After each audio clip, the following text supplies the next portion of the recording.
Peggy 3.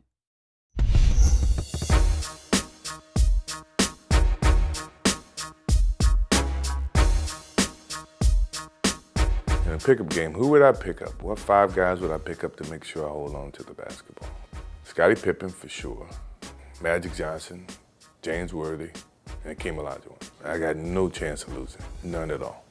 Olajuwon, he was in the top 10 in 5 categories: steals, rebounds, block shots, scoring, and shooting percentage.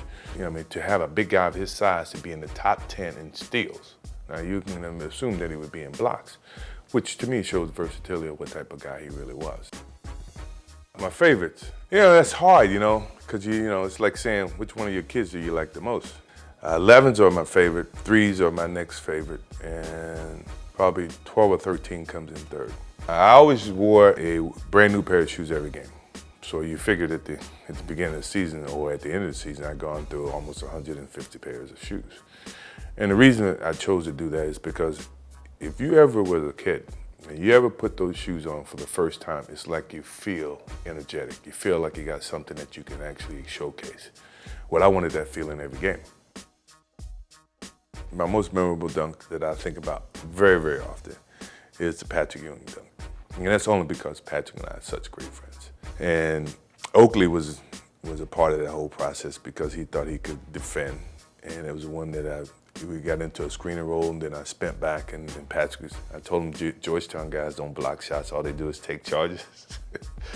And I dunked it so hard on him, it was unbelievable. And every time I see him, that's the first thing I remind him of. And a couple other ones would probably be Mutombo with the finger swing. He knew it was coming. He did it to everybody. He did it in everybody's building. I think me and Scottie got him back to back.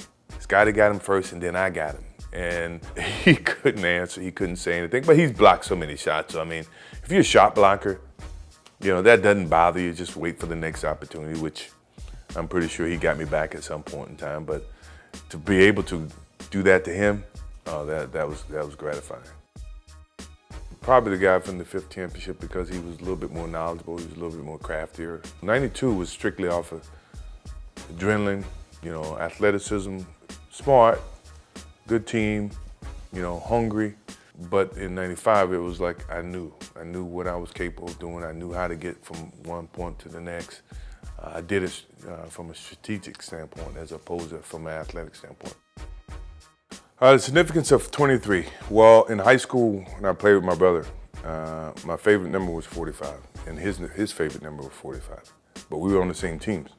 So he had seniority, he had the option to wear 45, so I just figured 23 was half of 45, 22 and a half. So I grabbed 23, and 23 has kind of stuck with me the whole time.